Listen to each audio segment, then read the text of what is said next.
ডাব্বুর বুদ্ধি এগুলো সব আমি জানি তো। দেখি দেখি দেখি দেখি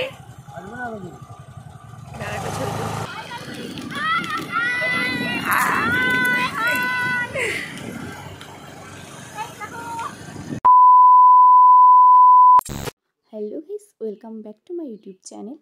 আমি এর আগের ভিডিওতে তোমাদের সাথে শেয়ার করেছিলাম আমাদের ঘুরতে যাওয়া মানে মায়াপুরের ভিডিওটা কিন্তু আমার চ্যানেলে পোস্ট করা হয়ে গেছে, তোমরা কি দেখে আসতে পারো।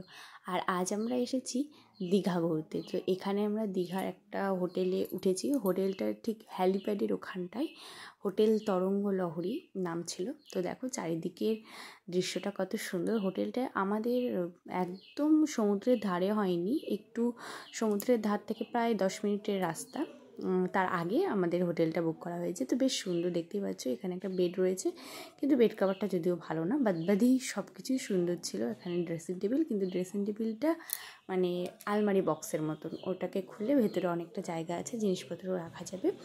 আর আমাদের যে ঘরটা ছিল সেটা হচ্ছে একদম ব্যালকনি, মানে রাস্তার ধারে। ব্যালকনিতে এসে দাঁড়ালে প্রায় সমস্ত ভিউটাই কিন্তু দেখা যাবে খুব সুন্দরভাবে। তা আর ওই যে দূরে ওটা কিন্তু হ্যালিপ্যাড, আমি যদিও জানতাম না, পরে শুনলাম, ও আর কি গল্প করলো। তো দেখো বেশ সুন্দর জায়গা, সমুদ্রটা কাছে না হলেও রুমের ভিউগুলো কিন্তু সুন্দর। তো এখানে আমাদের সমস্ত লাগেজ রেখে দিয়েছি, আর ও একটু বাইরে গেল সমস্ত কিছু দেখে আসতে, আর আমি এবার একটু ফ্রেশ হয়ে নেব। তো চলো তার আগে তোমাদের রুমটাও একটু ঘুরিয়ে দেখিয়ে দিই। এই যে এখানে রয়েছে বেড, ওপরে এই যে এসি রয়েছে, যদিও এসির কোনো প্রয়োজনই হয়নি। আর এই যে আমি তো ভীষণই টায়ার্ড, মানে এতটাই খারাপ লাগছিল, অনেকটা জার্নি হয়েছে, আর এতটা জার্নি আমি কখনোই করিনি যেহেতু, সেই জন্য আরও বেশি শরীরটা খারাপ লাগছে। আর বাথরুমটা, হোটেলের বাথরুম শুনেছি নাকি খুব একটা ভালো হয় না, কিন্তু এই বাথরুমটা খুব সুন্দরই ছিল। এরপর আমিও তাড়াতাড়ি করে ফ্রেশ হয়ে রেডি হয়ে নিলাম সমুদ্রে যাওয়ার জন্য। তো দেখো এখানে আমি সুন্দর একটা কুর্তি পরে নিয়েছি, আর একটু সোয়েটারটাও পরিয়ে নিয়েছি, কারণ একটু একটু সকালের দিকে ঠান্ডা লাগছিল সেই জন্য।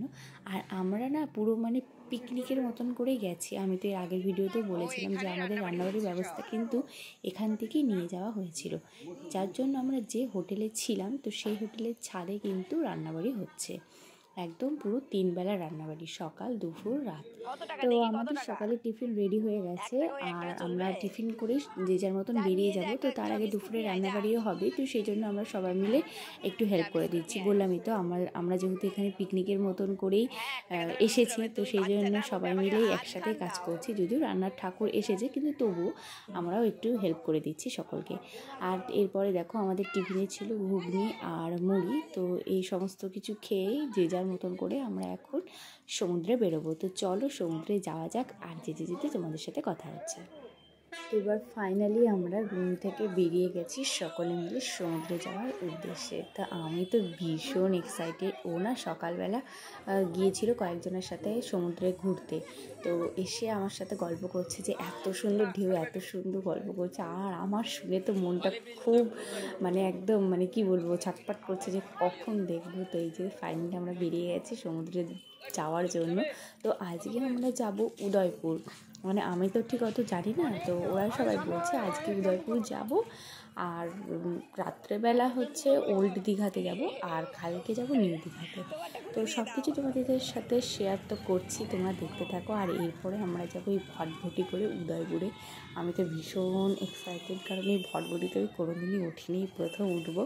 তো ওরা না ভীষণ একটু বেশি ভাড়া যাচ্ছিলো, তো সেই জন্য প্রথমে ভটভটিতে উঠতে যাচ্ছিলো না, কিন্তু আমি বললাম যে না, আমি কোনোদিনও উঠিনি, আমি ভটভটিতে করেই যাবো। তো চলো দেখো, এইবার দামাদর করে তারপর আমরা ভটভটি করেই অবশেষে গিয়েছি। ভীষণ মজা হয়েছে, তোমরা কিন্তু ভিডিওটা দেখতে থাকো স্কিপ না করে।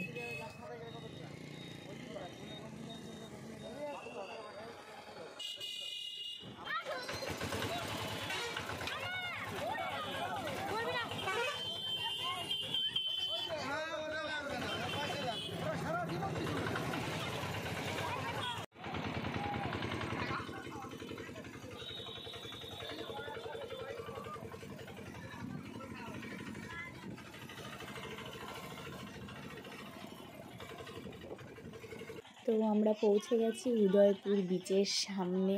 আর ওই যে দূরে মানে একটু হেঁটে যেতে হবে। আমি তো খুব মনে মনে আমার মানে কি বলবো মানে ধুপুক ধুপুক করছে, প্লাস এক্সাইটেড যে সামনে গিয়ে আমি কী দেখবো।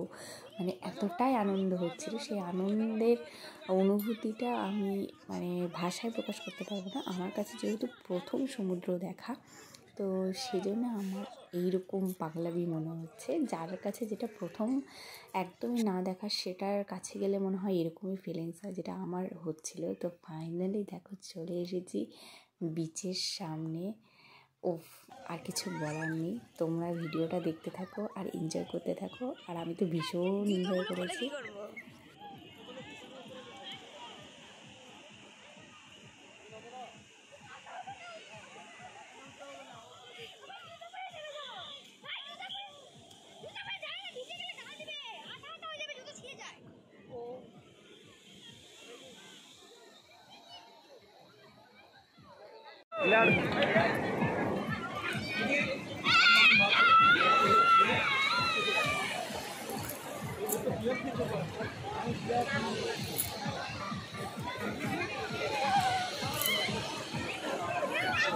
এই যে দেখো সেই সমুদ্র আর সেই সমুদ্রের ঢেউ, যা কিন্তু মানে মানুষের মণিকোঠায় একটা আলাদাই জায়গা করে রয়েছে। আর এখানে এসে আমার যে ফিলিংস, সেটা তো বারবার বলছি, আমি বোঝাতে পারবো না, কিন্তু খুব ভালো লেগেছে। কিন্তু একটাই বিষয় যে আমরা কিন্তু সমুদ্রে স্নান করিনি। যদিও আমাকে ওরা টেনে নিয়ে গিয়েছিলো খুব মজা করতে করতে, কিন্তু আমি স্নান করিনি। কারণ একটাই, আমি যার সাথে প্রথম আমার সমুদ্র দেখা, সেও স্নান করেনি, মানে ও স্নান করেনি, কারণ ওর ভীষণ শরীর খারাপ ছিল। আর এই ভিডিওর মাঝে মাঝে তোমরা আমার গলাটাও শুনতে পারবে, ভীষণ গলা বসে গিয়েছে, মানে আমারও শরীরটা খারাপ ছিল। সেই জন্য আমরা দুজনে কেউই স্নান করিনি। তাই সমুদ্রের আসল অনুভূতি মানে আসল মজাটা আমরা যদিও নিতে পারিনি, কিন্তু তাতে কোনো ব্যাপার না। কাছে গিয়ে এই আনন্দটা করেছি, এটাতেই অনেক মজা হয়েছে। কোনো একদিন অবশ্যই আবার যাবো এই সমুদ্রে, গিয়ে দুজনে একসাথে স্নান করব। তো ভীষণ মজা হয়েছে। আর সি বিচে এসে এইরকম নানা রকমের ফিশ কারি খাবো না, সেটা তো কখনোই হয় না। তো আমরা যদি ওখানে গলদা চিংড়ি খেয়েছি, খুবই টেস্টি ছিল। আর গ্রেভিটা জাস্ট ইয়াম্মি, মানে এতটাই সুন্দর ছিল। কিন্তু অনেকটা দাম নিয়েছিল, প্রায় 200 টাকা নিয়েছিল একটা প্লেট। এরপরে আমরা একটু বাইক রাইড করব, মানে এখানে আবার বাইক রাইডও পাওয়া যায়, স্কুটি। তো এটা তো আমার জানা ছিল না। ওখানে গিয়ে যখন এই স্কুটি আর বাইক দেখছি, তখন আমাকে জিজ্ঞেস করছে এখানে কী হয়। তখন বলছে যে আসলে সি বিচটা তো অনেকটা বড়, তো সেই জন্য এই স্কুটি বা বাইকে গেলে অনেক দূর পর্যন্ত যাওয়া যাবে, পুরোটা দেখা যাবে। তো আর কিসের অপেক্ষা, আমরা সবাই মিলে রেডি পুরো সমুদ্রটা ঘোরার জন্য। আর একটু দূরে গেলেই নাকি লাল কাঁকড়া দেখা যাবে। তো এই লাল কাঁকড়া তো সমুদ্রের ধারে আরও একটা বিশেষ আকর্ষণ। তো সেইটা দেখার জন্য আমরা বাইক রাইড করতে শুরু করলাম। আর এই বাইক রাইডে নিয়েছিল আমাদের কাছ থেকে 150 টাকা করে, আধ ঘন্টা। মানে আধ ঘন্টা তুমি ঘোরাফেরা করো, কোনো ব্যাপার না। আধ ঘন্টা পর তোমাকে এসে স্কুটিটা, যার যার স্কুটি ছিল তাদেরকে দিয়ে দিতে হবে। তো চলো আমরা ঘুরি ওই সেই দূর পর্যন্ত। এবার আমরা যাচ্ছি। আর যেতে যেতে না অনেক লাল কাঁকড়া আমরা দেখেছিলাম, কিন্তু লাল কাঁকড়াগুলো এতটাই চালাক, যখনই ওদের পাশ দিয়ে যাওয়া হচ্ছে, ওরা ঠিক যে গর্ত থেকে বেরিয়ে আসছিলো, সেই গর্তের ভেতরেই আবার কেমন করে যেন ঢুকে যাচ্ছে। এত সুন্দর ওরা বুঝতে পারছে। আর এরপর এই ডাব্বু আর টিকলি মিলে একটা লাল কাঁকড়াকে ঢুকতেই দেয়নি। এই যে দেখো লাঠি নিয়ে কী করছে কাঁকড়াটাকে, ওরা কিন্তু অবশেষে সেই কাঁকড়াটাকে কিন্তু ধরেই ফেলেছিল। এই যে দেখো লাল কাঁকড়াগুলো কেমন করে বাইরে বেরোচ্ছে, আবার যখন আওয়াজ পাচ্ছে এই যে এই ফুটোগুলোর মধ্যে কিন্তু একদম ভেতরে ঢুকে যাচ্ছে। ওরা এত চালাক, একটাকেও বাইরে দেখা যাচ্ছিল না। এই যে সমস্ত কিন্তু ঢুকে যাচ্ছে। এরপরে আমরা একটু সবাই মিলে, যারা যারা বাইক নিয়ে ঘুরতে গিয়েছিলাম, তারা সবাই মিলে একটু দাঁড়ালাম ছবি টবি তোলার জন্য। এই কাঁকড়াটাকে ভাজা করতে হবে, ভাজা করে কাঁকড়ার কারি। চলবে চলবে, ডাব্বুর বুদ্ধি এগুলো সব, আমি জানি তো।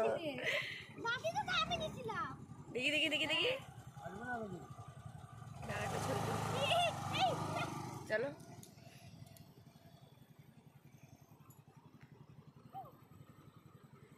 কাছাকাছি দাঁড়াও।